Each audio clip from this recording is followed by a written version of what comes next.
سبحانك لا علم لنا إلا ما علمتنا إنك أنت العليم الحكيم. الحمد لله رب العالمين والصلاة والسلام على سيد المرسلين وعلى آله وصحبه أجمعين ومن تبعهم بإحسان إلى يوم الدين. بسم الله الرحمن الرحيم. عن أبي هريرة رضي الله تعالى عنه قال قال رسول الله صلى الله عليه وسلم كل عمل ابن آدم يضاعف الحسنة بعشر أمثالها إلى 700 ضعف. قال الله تعالى إلا الصوم فإنه لي وأنا أجزي به يدع شهوته وطعامه من أجلي. للصائم فرحتان فرحة عند فطره وفرحة عند لقاء ربه ولخلوه فم الصائم أطيب عند الله من ريح المسك. والصوم جنة وإذا كان يوم صوم أحدكم فلا يرفث ولا يسخط فإن صابه أحد أو قاتله فليقل إني امرؤ صائم. متفق علیہ. محترم حاضرین، میں نے حمد و صلوات کے بعد صحیح بخاری اور صحیح مسلم میں مروی جو الگ الگ الفاظ سے مروی ہے تھوڑے تھوڑے فرق کے ساتھ ایک جامع حدیث پڑھی. سیدنا ابو ہریرہ رضی اللہ تعالیٰ عنہ سے روایت ہے، وہ کہتے ہیں کہ اللہ کے رسول صلی اللہ علیہ وسلم نے فرمایا کل عمل ابن آدم یضاعف. ابن آدم کا ہر عمل گناہ در گناہ ہوتا ہے. یعنی ایک عمل آپ نے ہم نے کیا، اس کو اللہ تبارک و تعالیٰ بڑھاتا ہے، کئی گنا بڑھ کر اللہ تبارک و تعالیٰ جو ہے اجر و ثواب سے نوازتا ہے. الحسنۃ بعشر امثالها، ہر نیکی 10 گنا اور 10 مثل کے جیسی ہوتی ہے. الی 700 ضعف، 700 گنا تک. اس حدیث کے بارے میں شیخ عبدالرحمن بن ناصر کہتے ہیں کہ یہ کتنی عظیم الشان حدیث ہے. اس میں تمام اعمال کا اللہ کے رسول صلی اللہ علیہ وسلم نے عمومی طور سے ذکر کیا اور روزے کا خصوصی طور سے ذکر کیا. اس کی فضیلت بیان کی، اس کی خصوصیت کا ذکر کیا اور دنیا اور آخرت میں اس کے اجر و ثواب کا تذکرہ کیا. روزے کی حکمت بھی بیان کی، اس کا مقصد بھی بیان کیا اور روزے دار کو حالت روزہ میں کون سے آداب ان کا لحاظ رکھنا چاہیے اس کا بھی تذکرہ کر دیا. یہ ساری چیزیں اس ایک حدیث میں ہیں. چنانچہ سب سے پہلے مبین هذا الاصل الجامع، سب سے پہلے اللہ کے رسول صلی اللہ علیہ وسلم نے یہ ایک بنیادی اصول اور جامع اصول بتایا امت محمدیہ پر اللہ تبارک و تعالیٰ کا جو ایک بہت بڑا فضل ہے. وہ کیا ہے کہ جتنے بھی اعمال صالحہ ہیں، اقوال ہو افعال ہو، ظاہری ہو باطنی ہو، اس کا حق اس کا تعلق اللہ کے حقوق سے ہو یا بندوں کے حقوق سے ہو، یہ سارے اعمال اس امت محمدیہ کے لوگوں کے لیے اللہ تبارک و تعالیٰ نے بڑھا کر رکھے ہیں. ہاں، یعنی 10 گنا سے لے کر 700 گنا تک، اس سے بھی کہیں زیادہ. یعنی آپ نے ہم نے اگر ایک نیکی کی تو کم سے کم 1 کا 10 ملنا ہی. اب اس 10 سے اللہ تبارک و تعالیٰ 700 تک یا اس سے بھی زیادہ بڑھا سکتا ہے. شیخ نے کہا کہ یہ اللہ تبارک و تعالیٰ کے فضل و کرم کی وسعت پر بہت بڑی دلیل ہے کہ بندوں کے تعلق سے، مخلوق کے تعلق سے ایک تو اس کا فضل عظیم الشان ہے، لامحدود ہے، اور بندوں پر اس کی بڑی مہربانیاں ہیں، اور خاص طور سے اپنے مومن بندوں پر اس کا فضل و احسان زبردست ہے کہ اس نے ان کے گناہوں کو، ہم آپ کوئی اگر گناہ کا ارتکاب کرتے ہیں تو ایک گناہ کے بدلے میں ایک ہی گناہ ملے گا، ایک ہی برائی لکھی جائے گی. لیکن اور نیکی کا معاملہ ایسا رکھا کہ ایک نیکی کے بدلے میں اللہ تبارک و تعالیٰ نے 10 نیکی کم سے کم رکھی ہے اور اس سے بھی بڑھا کر اللہ کی مغفرت اس سے کہیں مستضاد ہوگی. اب حسنہ کہہ رہے ہیں کہ اس کی شیخ نے آگے کہا کہ جو نیکی ہم کرتے ہیں اس کی سب سے کم اضافہ جو اللہ تعالیٰ کرے گا وہ 10 گنا ہے، اور کبھی کبھی اس 10 گنا سے زیادہ مختلف اسباب کی وجہ سے اور ثواب بڑھتا جاتا ہے. جیسا کہ میں نے کہا ایک نیکی کی، ایک کے بدلے اللہ تعالیٰ 10 تو دے گا، اور کچھ اسباب ایسے بھی ہو سکتے ہیں کہ 10 سے بڑھتا جائے. جیسے مثال کے طور پہ ایک آدمی کے اندر قوت ایمانی زیادہ ہے. ہم نے کل پرسوں اور ہر مرتبہ اخلاص کی بات کی ایک آدمی کا اخلاص زیادہ قوی ہے، ایک آدمی کا اخلاص میں تھوڑی سی کمی ہے. تو جس کا قوی ہوا، ایمان مضبوط ہوا، اخلاص مضبوط ہوا، اس کا کم درجے کے اخلاص والے سے درجہ اونچا ہو گیا، اجر و ثواب بڑھ گیا. اسی طریقے سے وہ کمال اخلاص ہی کسی کا کامل ہے، کسی کا کم درجے ہے. چنانچہ جتنا ایمان قوی ہوگا اور جتنا اخلاص بڑھتا جائے گا اتنا زیادہ عمل کا ثواب اور اجر بڑھتا جائے گا. اسی قبیل سے ایک چیز انہوں نے بیان کی کہ عمل کا کوئی بڑا موقع ہے، نیکی کا خاص موقع ہے، اس موقع پر نیکی کرنا. جب اللہ کے نبی صلی اللہ علیہ وسلم نے کسی خاص موقع پر کہا کہ اس موقع پر خرچ کرو، اللہ کا گھر بن رہا ہے، اس وقت اللہ کے گھر کی تعمیر میں ضرورت ہے، آپ نے وہاں خرچ کی. آپ کے پاس ایک بھوکا آدمی آ گیا، بھوکے کا کھانا کھلانا اس وقت زیادہ اہم ہے کسی دوسری نیکی کے مقابلے میں. آپ نے اس موقع پر جو موقع کا تقاضا ہے وہ عمل کیا. تو کوئی نیکی ایسی ہوتی ہے جس کا اہم موقع اور زیادہ اثر ہوتا ہے. جیسے میں نے پہلے درس میں بیان کیا کہ اللہ کے نبی صلی اللہ علیہ وسلم نے فرمایا کہ اللہ کے رسول صلی اللہ علیہ وسلم کے صحابہ سابقون الاولین نے ابتدائی زمانے میں جو ایک سا اور آدھا سا، ایک مد اور آدھا مد خرچ کیا اللہ کے راستے میں، وہ بعد کے لوگوں کے احد پہاڑ کے برابر سونا خرچ کرنے کا سے بھی زیادہ افضل اور بھاری ہے. بعد کے لوگ احد پہاڑ کے برابر سونا خرچ کریں گے تو اس ایک مد، آدھے مد، کلو، آدھا کلو کو نہیں پہنچیں گے. کتنا بڑا فرق ہے. کیوں یہ فرق ہے؟ صحابہ کرام نے اس موقع پر ابتدائی دور میں رسول اللہ صلی اللہ علیہ وسلم کی دعوت پر لبیک کہا، کلمہ پڑھا، آپ کا ساتھ دیا. وہ بہت نازک معاملہ تھا. اس وقت کلمہ پڑھنا پوری دنیا کو دشمن بنانا تھا. اس وقت خالص ایمان والے ہی ایمان کا مظاہرہ کر سکتے تھے. گویا ان کا اخلاص، ان کا جذبہ، ان کا ایمان بہت قوی تھا. اس مقام کو بعد کا کوئی شخص نہیں پہنچ سکتا. وہ موقع محل ایسا تھا قربانی کا. کوئی معمولی آج ہم اور آپ اپنے آپ پر غور کریں. اپنے سماج میں اگر کوئی عمل ہم کو لگتا ہے کہ یہ صحیح ہے، لیکن لگتا ہے کہ یہ عمل کریں گے تو کچھ لوگ ہماری مخالفت کریں گے، پریشان کریں گے، تو کون جھنجھٹ میں پڑے؟ چھوڑو، صحیح ہے لیکن جھنجھٹ میں نہیں پڑنا ہے. اچھا عمل جانتے ہوئے ہم نہیں کرتے. کتنی نیکیاں نہیں کرتے. کتنے غیر مسلم یہ جان جاتے ہیں کہ اسلام سچا دھرم ہے، قبول کرنے کی ہمت نہیں کرتے. دنیا کا عذاب، لوگوں کی مخالفت کو زیادہ سخت سمجھتے ہیں. ہمارے مسلمانوں میں کتنے لوگ ہیں جو جان جاتے ہیں کہ قرآن و حدیث کا منہج، طریقہ، مسلک صحیح ہے، لیکن باپ دادا سے جو مسلک چلا آ رہا ہے، جس ماحول میں ہم بود و باش اختیار کر کے بڑے ہوئے ہیں اور جس ماحول میں ہمارے رشتے تعلقات، دوست و احباب ہیں، اس کو چھوڑنا بہت بھاری ہے. گویا اللہ تبارک و تعالیٰ کی خوشنودی کے مقابلے میں لوگوں کو خوش کرنا ان کے نزدیک زیادہ اہم ہے.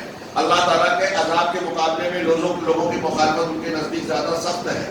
یہ جو احساس دنیا کا، ہم غور کیجئے کہ یہ جو ہے صحابہ کرام ان سب چیزوں سے اٹھ کر محض اللہ کے لیے سب کچھ کرنے والے تھے.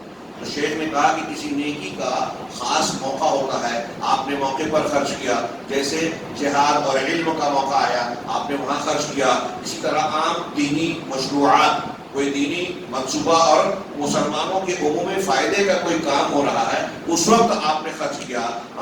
ایسے کوئی معاملات ہوتے ہیں کالعمل الذی قوی بحسنہ وقوتہ، اور ایسے ہی وہ عمل جو اپنے حسن اور قوت میں مضبوط ہو اور معارضات کو دفع کرنے میں مضبوط ہو. مطلب کوئی عمل آپ ایسا کر رہے ہیں جس میں آپ جو ہے پورے احکام، آداب، شرائط کا لحاظ رکھ رہے ہیں، اور جو چیزیں اس عمل میں خلل یا کمی پیدا کرتی ہیں اس سے آپ اپنے آپ کو، اپنے عمل کو بچا رہے ہیں، تو اس کا درجہ بڑھ جائے گا. مثال ایسی اور بھی کوئی کئی چیزیں ہیں. ایک نماز آپ پڑھیں کہ مسجد میں جو نماز پڑھی جائے گی وہ گھر کی نماز کے مقابلے میں اللہ کے رسول صلی اللہ علیہ وسلم کی حدیث ہے 25 گنا زیادہ اجر ملے گا. بعض روایتوں میں ہے 27 گنا. تو یہ 25 اور 27 دو تعداد آئی ہے. اہل علم نے کہا کہ اس کے ایک اسباب ہوتے ہیں کہ نماز کے درجات اور اجر و ثواب کئی چیزوں سے بڑھتے جاتے ہیں. مثال کے طور پہ ہمارے یہاں جو موجود ہیں آپ حضرات، ان میں سے کسی کا گھر جو ہے وہ مسجد کے پڑوس میں ہوگا، بغل میں ہوگا. کسی کا گھر جو ہے وہ 100 فٹ پر ہے، کسی کا 100 میٹر پر ہے، کوئی اور لمبے فاصلے سے آ رہا ہے. تو اب جو جتنے فاصلے سے چل کر آ رہا ہے، آپ اور ہم جانتے ہیں اللہ کے رسول نے فرمایا کہ مسجد کے لیے جب قدم بڑھاتا ہے بندہ تو ہر قدم کے بدلے میں اس کو اجر و ثواب ملتا ہے. تو اب جو جتنی دور سے آ رہا ہے، قدم بڑھا رہا ہے، اس کا اتنا اجر و ثواب بڑھتا جائے گا. اسی طریقے سے ایک شخص تکبیر تحریمہ یا پہلے سے آ کے نماز کا انتظار کر رہا ہے، اذان ہوئی مسجد پہنچ گیا، اب کتنی دیر؟ المرء فی صلاۃ ما کان ينتظر الی الصلاۃ، او کما ورد فی الحدیث، کہ آدمی جب تک نماز کے انتظار میں رہتا ہے نا، نماز کے لیے آیا، جب تک انتظار کر رہا ہے تب تک نماز میں ہے، نماز کے لیے چل رہا ہے۔ المرء فی صلاۃ ما کان یعمد الی الصلاۃ، یہ دوسری حدیث ہے، جب نماز کی طرف چلتا ہے، ارادہ کرتا ہے تو وہ نماز میں داخل ہو گیا۔ اسی اللہ کے رسول نے فرمایا کہ نماز کے لیے چلو تو وقار، سکون کے ساتھ آؤ، ہڑبڑی، جلد بازی، ہنگامہ ہرائی نہ کرو، چیخو چلاؤ نہیں، کیونکہ آپ جب اللہ کی عبادت کے لیے چل رہے ہیں تو گویا آپ اللہ کی عبادت میں شامل ہو گئے۔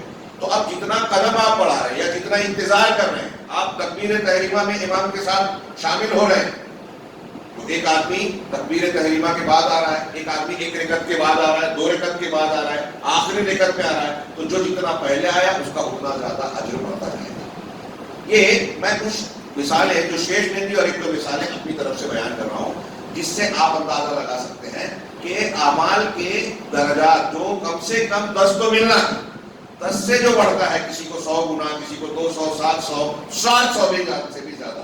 ہاں، وہ جو آیت ہے انفاق کی کہ مثل الذین ينفقون اموالهم فی سبیل اللہ کمثل حبۃ انبتت سنبلۃ فی کل سنبلۃ 100 حبۃ واللہ یضاعف لمن یشاء، یہ قرآن کی آیت ہے کہ جو لوگ اللہ کے راستے میں خرچ کرتے ہیں اس کی مثال ایسی ہے جیسے ایک دانہ جسے زمین میں بویا جائے، وہ اس ایک دانے سے 7 بالیاں، 7 سنابل، 7 بالیاں نکلتی ہیں۔ میں نے شاید آیت میں 7 چھوڑ دیا تھا، ہاں 7 بالیاں نکلتی ہیں، ہر بالی میں 100 دانے، ایک دانے سے 7 بالی، اور 7 بالی میں سے ہر بالی میں 100 دانے، 700 ہو گئی۔ واللہ یضاعف لمن یشاء، اللہ جس کو چاہتا ہے اور بڑھاتا ہے۔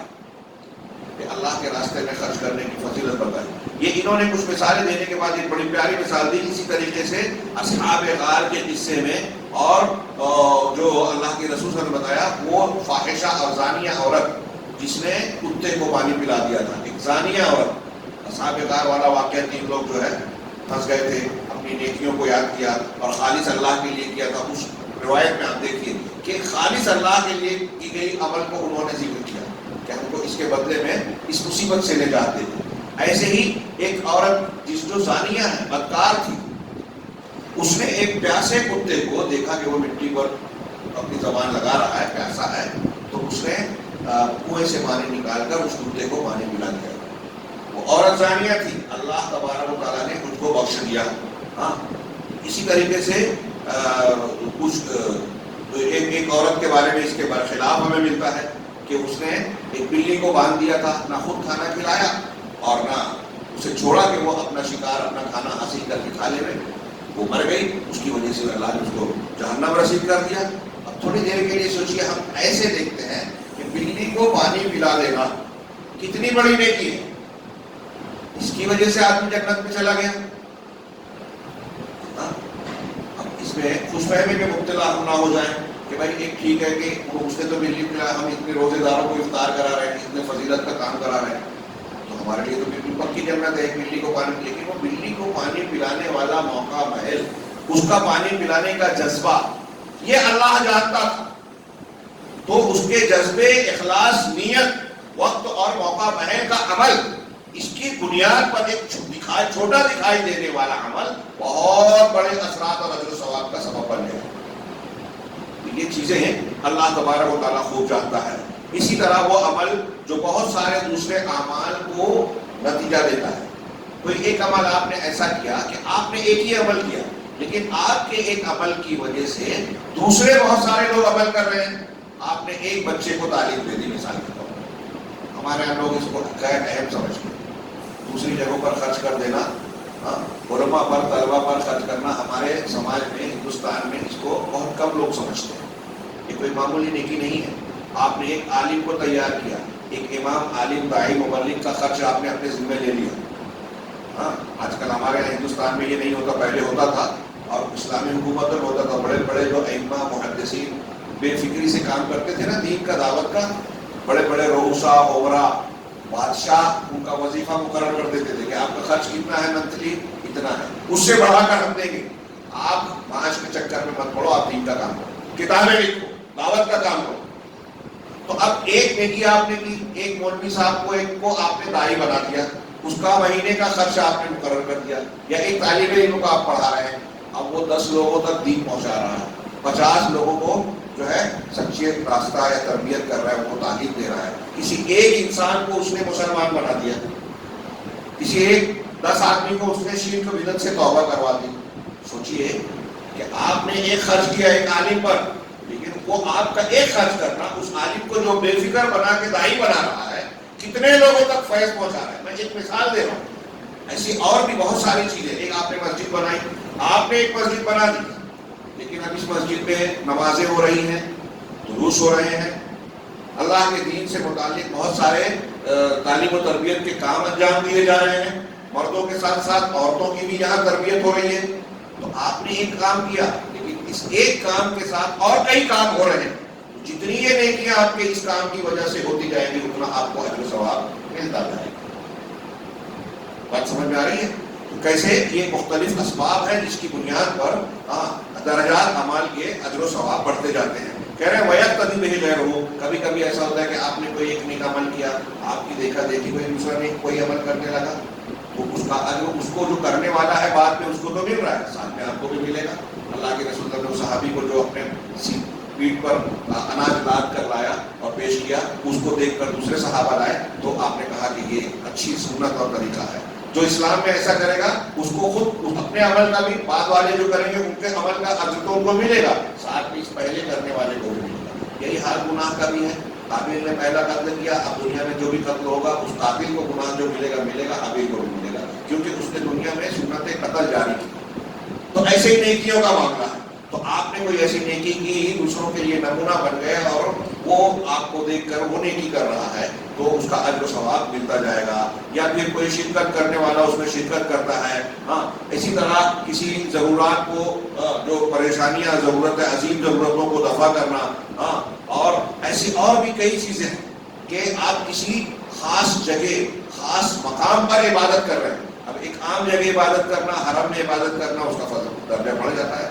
حرم مکہ میں عام جگہ کی، عام مسجدوں کی نماز کے مقابلے میں لاکھ گنا بڑھ جاتا ہے. تو مقام ہے، موقع ہے. آپ عام راتوں میں عبادت کر رہے ہیں، لیلۃ القدر میں عبادت کریں، عام دنوں میں عبادت کر رہے ہیں، رمضان المبارک میں عبادت کریں.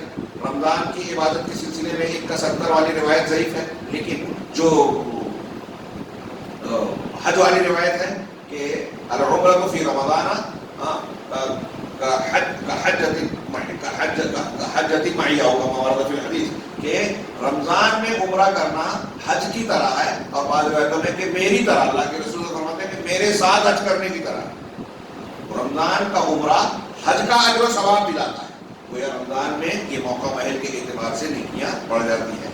تو کسی زمان اور جگہ کے وجہ سے جو ہے درجہ بڑھ جاتا ہے. اسی طرح کوئی عمل کرنے والا اللہ کے نزدیک زیادہ اجر و مقام اور مرتبے والا ہے، تو اس کا اجر و ثواب پڑتا ہے. یہ چند چیزیں شیخ نے بیان کی، اور کئی چیزیں ایک آدھ دو میں نے بیچ میں اپنے طور سے بیان کی. ایسے کئی اسباب ہو سکتے ہیں جس کی بنیاد پر آپ کا اور ہمارا عمل بڑھتا چلا جاتا ہے. فَهَذِهِ الْمُضَاعَفَاتُ كُلُّهَا شَامِلَةٌ لِكُلِّ عَمَلٍ. یہ عمل کے درجات کا بڑھنا یہ تمام اعمال کو گھیرے ہوئے. غور کیجیے، ہر عمل، روزہ، نماز، حج، زکات، ہر نیکی کے لیے درجات بڑھ سکتے ہیں، اس کا گناہ بڑھ سکتا ہے. وَاسْتَثْنَى. اب آگے بڑھنے سے پہلے میں یہاں ایک بات کہنا چاہتا ہوں کہ کتنی بڑی یہ فضیلت ہے ہم کو، اب آپ کو، امت محمدیہ کو، کہ ہم کوئی ایک نیکی اگر کرتے ہیں اللہ اس کا اجر 10 دے گا. ایک گناہ کرتے ہیں تو اس کا گناہ 1 ہی دے گا. علامہ ابن کثیر نے بعض سلف سے یہ مسئلہ ذکر کرتے ہوئے اپنی تفسیر میں ایک جملہ کہا ہے، میں دہرانا چاہتا ہوں، اکثر دہراتا ہوں، کہ وہ شخص کتنا بدنصیب ہے، امت محمدیہ کا وہ شخص کتنا بدنصیب ہے کہ قیامت کے دن اس کے میزان عمل میں جب عمل کا وزن ہوگا تو اس کا 1 کا 10 ہلکا پڑ جائے اور 1 کا 1 بھاری پڑ جائے. کیا مطلب؟ ایک نیکی آپ کی 10 کے برابر ہے کم سے کم، وہ ہلکی پڑ جائے، اور ایک گناہ کے بدلے میں ایک ہی ہے وہ زیادہ ہو جائے. کتنی بڑی بدنصیبی کی بات ہوگی نا. یہ امت محمدیہ کو اللہ تبارک و تعالیٰ معراج کی وہ حدیث بھی یاد کیجیے کہ 50 نماز کا فرض جمع کرنا، پھر 5 کر دیا جانا، اور پھر یہ اعلان ہونا کہ اللہ کے پاس قول و قرار بدلتا نہیں ہے. اللہ نے نے امت محمدیہ کے لیے یہ فیصلہ کیا کہ 50 نمازوں کا ثواب دے گا. آپ اور ہم 5 وقت کی نماز پابندی سے پڑھیں, اللہ 50 کا ثواب دے گا, 1 کا 10. یہ منیمم ہے, کم سے کم. اس میں اور بڑھتا جائے گا جیسا کہ ہم پڑھ رہے ہیں اس حدیث میں قرآن کی آیتوں اور بعض مسلم نصوص کے حوالے سے. شیخ نے آگے کہا کہ اس حدیث میں جو ہم پڑھ رہے ہیں بخاری مسلم کی, اللہ کے رسول صلی اللہ علیہ وسلم نے فرمایا کہ ہر نیکی کا 1 کے بدلے 10 گنا, 10 سے 700 اور اس سے بھی زیادہ ہو سکتا ہے. واستثنى فی ھذا الحدیث الصیام, لیکن اس حدیث میں اس قاعدے سے روزے کو مستثنیٰ کیا گیا. اور اللہ تبارک و تعالیٰ نے, اللہ کے رسول نے فرمایا کہ اللہ تعالیٰ خود کہتا ہے الصوم لی, یہ اللہ کا فرمان.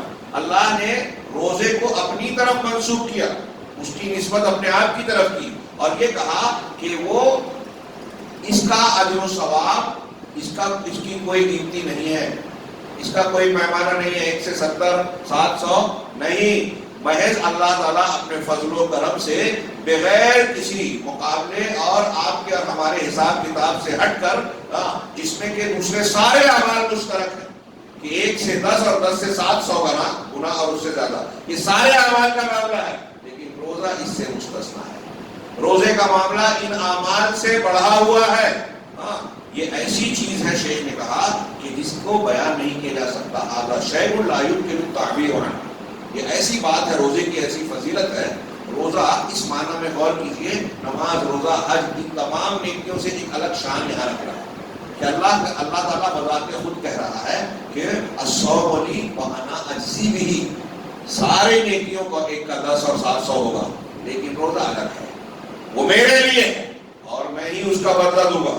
مطلب یہ ایک خاص حیثیت رکھتا ہے, خاص شان اور مرتبہ رکھتا ہے. اللہ تعالیٰ اس پر ایسا اجر و ثواب دے گا جس میں یہ گنتی کا کوئی معاملہ نہیں ہے.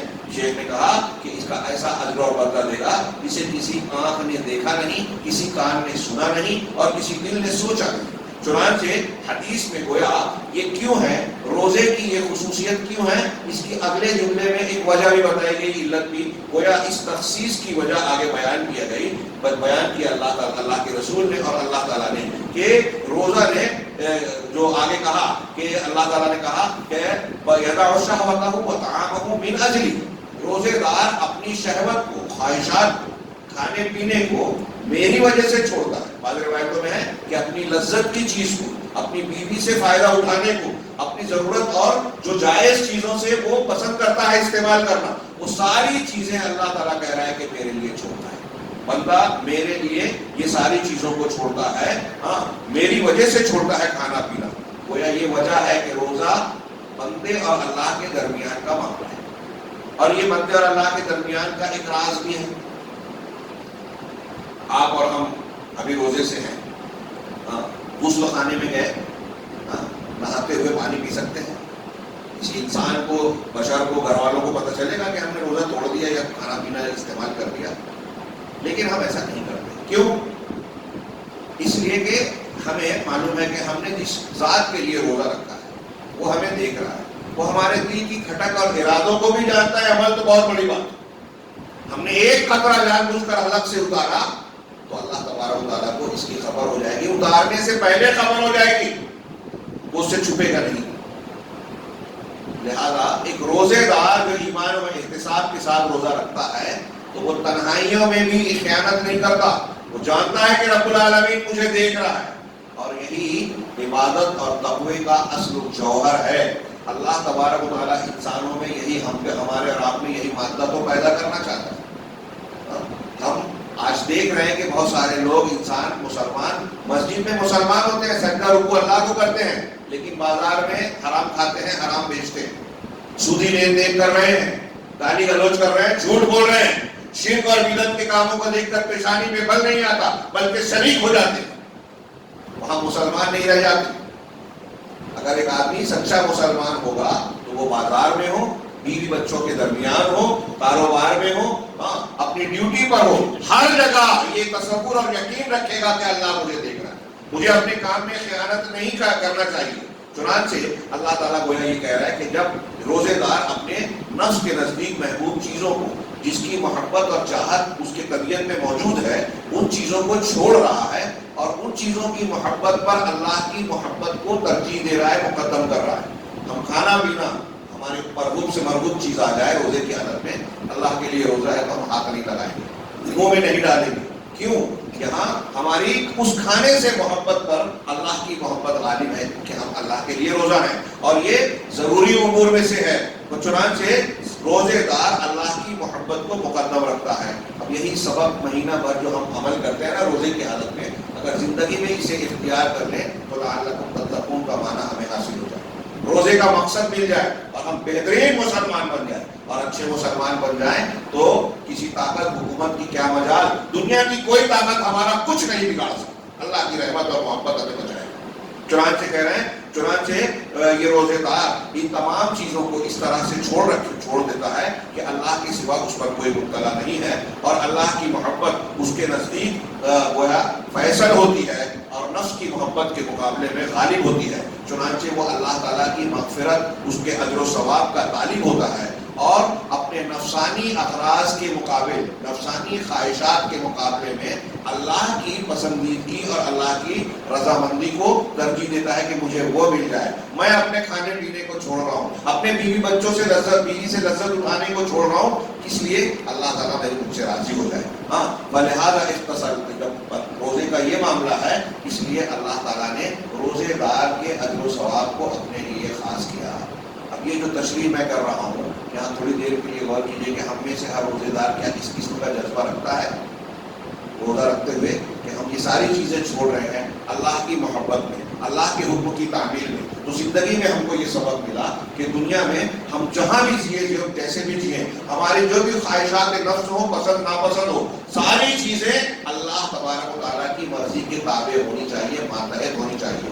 اللہ کی محبت سے اگر دنیا کی کوئی محبت ٹکرا جائے تو اللہ کی محبت کو ہمیں ترجیح دینی ہے۔ چنانچہ کہہ رہے ہیں فما ظنک بأجر، تو اب سوچئے کہ اس چیز کا اجر و ثواب کیسا ہوگا جس کا خود اللہ تبارک و تعالیٰ نے، جو الرحمن الرحیم الکریم المنان، احسان کرنے والا المنان ہے، کرم کرنے والا کریم ہے، رحمان و رحیم ہے، جو خود کہہ رہا ہے کہ روزہ میرے لیے ہے، میں اس کا اجر دوں گا، اس کی کوئی گنتی نہیں ہے، تو اب سوچئے کہ اس کا کتنا اجر و ثواب ہوگا۔ روزے کی کیسی عظیم الشان جو ہے عظمت بن گئی۔ چنانچہ الذی عمت مواہبہ، یہ جس کی اللہ تبارک و تعالیٰ رحمان کریم، جس کی نوازشیں تمام موجودات کو گھیرے ہوئے، دنیا کی ہر چیز آپ کو اللہ تعالیٰ نواز رہا ہے اپنی رحمت سے، اپنی کرم سے، اپنے فضل و احسان سے، اور اس کے جو اولیاء ہیں، جو اللہ کے دوست ہیں، ان کو تو خاص حصہ ملتا ہے اللہ کی طرف سے، اور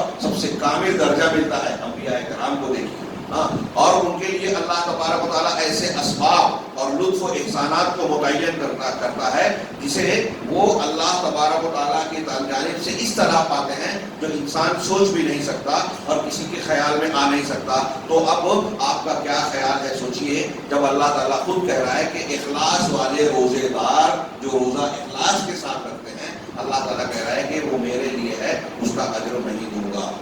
شیخ آگے کہتے ہیں کہ یہاں قلم رک جاتا ہے، اور روزے دار کا دل جو ہے خوشی اور درد سے جو ہے وہ اچھل پڑتا ہے ایک ایسی فضیلت پر کہ اللہ تبارک و تعالیٰ کہہ رہا ہے کہ اس کے اس عمل کو اللہ نے اپنے لیے خاص کر رکھا ہے، اور اس کی جزا کو اپنے خالص فضل و احسان کی طرف پھیر دیا ہے، اور یہ کہا ہے کہ اس کی کوئی گنتی نہیں ہے، وہ بے حساب اجر و ثواب دیا جائے گا۔ یہ اس لیے بھی کہ بعض علماء نے کہا کہ روزہ دراصل صبر کا نام ہے، صبر کی بعض روایتوں میں الصوم نصف الصبر، روزہ آدھا صبر ہے۔ تو اور صبر کتنا اہم ہے انشاءاللہ دوسرے دروس میں ہے کہ اس وقت کافی وقت ہو گیا ہے۔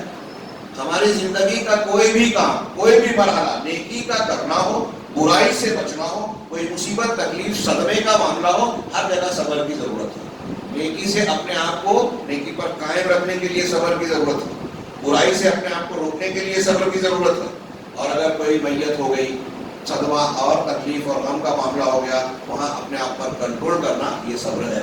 تو صبر کا معاملہ ایمان سے ایسے ہی حضرت علی رضی اللہ تعالیٰ عنہ کے بقول کہ صبر ایمان سے ایسا ہی تعلق رکھتا ہے جیسے ہمارا سر ہمارے دھڑ سے، اگر سر الگ کر دیا جائے دھڑ سے تو آدمی بیکار ہے، مردہ ہے۔ ایسے ہی اگر ہماری زندگی سے ایمان سے صبر ختم ہو جائے تو ہمارا ایمان ختم ہو جائے گا. روزہ آدھا صبر ہے. ہاں، اور اللہ تعالیٰ نے قرآن میں فرمایا انما یوفی الصابرون اجرهم بغیر حساب. اللہ صبر کرنے والوں کو ان کا اجر و ثواب بلا حساب دے گا. اور یہ دیکھیے روزے کے معاملے میں بالکل صاف اللہ تعالیٰ اس حدیث میں کہہ رہا ہے کہ روزہ میرے لیے ہے، میں ہی اس کا اجر دوں گا. کتنی عظیم الشان یہ روزے کی یہ ایک ایسی فضیلت ہے جو کسی اور عمل کو، کسی اور عبادت کو حاصل نہیں ہے. حدیث سے یہ معلوم ہوتا ہے کہ ان الصیام الکامل، کہ کامل روزہ وہ ہے جس میں بندہ دو چیزوں کو چھوڑ دے. ہاں، اس میں حدیث سے ہمیں معلوم ہو رہا ہے کہ روزہ مکمل روزہ وہ ہے جس میں بندہ دو چیزوں کو چھوڑے. ایک المفطرات الحسیہ، وہ چیزیں جو حصی طور پہ روزے کو توڑنے والی ہیں، جیسے کھانا پینا، نکاح کرنا، یعنی بیوی سے ملاقات کرنا، ہم بستری کرنا، اس سے روزہ ٹوٹ جاتا ہے. ہاں، اور اسی طریقے سے ان چیزوں سے بھی بچنا ہے جو ان کے ساتھ عملیہ، عمل کو کم کر دینے والی. جیسے چنانچہ آدمی روزے کی حالت میں کوئی گندی بات نہ کرے، بےہودہ اور گندی بے حیائی کی بات نہ کرے، نہ چیخے چلائے، جھگڑا لڑائی والے کام کرے، اور نہ ہی کوئی حرام کام کرے، غیبت چغلی، ہاں، اور نہ ہی کوئی حرام بات اپنی زبان سے نکالے، بلکہ تمام گناہوں سے بچے، تمام جھگڑوں سے، منازعات سے، جو کہ انسان کے اندر بغض اور عناد، آپس میں نفرت پیدا کرنے والی چیزیں ہیں، ان سے اپنے آپ کو بچائے.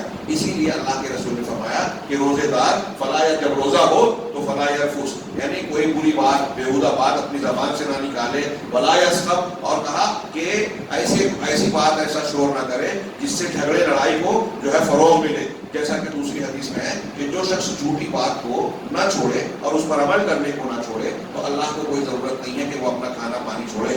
اسی طرح چنانچہ آخر میں کہہ رہے ہیں فمن حقق الامرین، جس نے ان دونوں معاملات کو پورا کر دیا کہ مفترات کو، روزہ توڑنے والی چیزوں سے بھی اپنے آپ کو روزے کی حالت میں بچایا، اور جن چیزوں سے اللہ اور رسول نے منع کیا ہے ان سے بھی اپنے آپ کو بچایا. عام حالات میں بھی غیبت، چغلی، جھوٹ، دھوکہ، ان چیزوں سے، جھگڑوں لڑائی سے بچنا چاہیے. روزے میں بطور خاص بچنا چاہیے. تو جو ان دونوں چیزوں سے بچے گا، ہاں تو اس کو یہ فضیلت ملے گی. اور جو ایسا نہیں کرتا تو پھر وہ اپنے آپ کو روزہ رکھ کے بھی بھوک پیاس کی شدت سے صرف دوچار کرتا ہے، اجر و ثواب سے اپنے آپ کو محروم کرتا ہے. وہ اپنے آپ کو برا کہے، اللہ تبارک و تعالیٰ کو نہیں. پھر اللہ کے رسول صلی اللہ علیہ وسلم نے روزے دار کو رہنمائی کی کہ جب آپ روزے کی حالت میں ہو تو، اور کوئی شخص آپ سے جھگڑا لڑائی کرنے کے لیے سامنے آ رہا ہے، ان یقول لہ بلسانہ، تو اس کو جواب میں کہے کہ دیکھو میں روزے سے ہوں، میں روزے سے ہوں. ہاں، کیا مطلب ہے؟ یعنی میں تمہارا مقابلہ کرنے، تم مجھ سے جو بدتمیزی یا لڑائی کر رہے ہو اس کا جواب دینے کی طاقت قدرت رکھتا ہوں. میں غصے نہیں ہوں، لیکن میں تم کو جواب اس لیے نہیں دے رہا ہوں کہ میں روزے سے ہوں، اور میرا روزہ مجھ کو روک رہا ہے کہ میں تمہارے گالی کا جواب گالی سے دوں، جھگڑے کا جواب جھگڑے سے دوں. میرا روزہ مجھ کو روک رہا ہے، میرا رب مجھے روک رہا ہے، اس لیے میں تم کو جواب نہیں دے رہا ہوں. اور گویا روزے دار اس میں، اگرچہ اس میں زیادہ کنٹرول کی ضرورت ہے، بہت کم لوگ یہ عمل کر پاتے ہیں،